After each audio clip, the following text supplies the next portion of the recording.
ஹர சங்கர மகாபிரிவா சரணம். சங்காரமிருதம் ஸ்ருதி ஸ்மிருதி புராணானாம் ஆலயம் கருணாலயம் நமாமி பகவத் பாத சங்கரம் லோகசங்கரம்.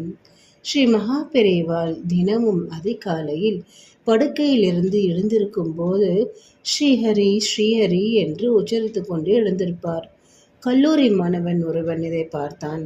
பெரியவாள் நெற்றியில் விபூதியும் கழுத்தில் ருத்ராட்ச மாலையும் என்று சிவச்சின்னங்கள், ஆனால் உச்சரிப்பதோ ஸ்ரீஹரி. என்ன இது, இப்படியெல்லாம் பெரியவாளை கேட்கக்கூடாது என்று அடித்தார் பக்கத்தில் இருந்த வைதிகர். மகா பெரியவாள் சிரித்து கொண்டே சொன்னார், அந்த பையனை அனாவசியமாக கோபித்து கொள்ளக்கூடாது.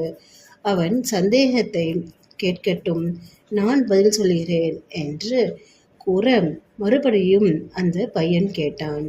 ஸ்ரீ மகாபெரிவா சொன்னார்கள்,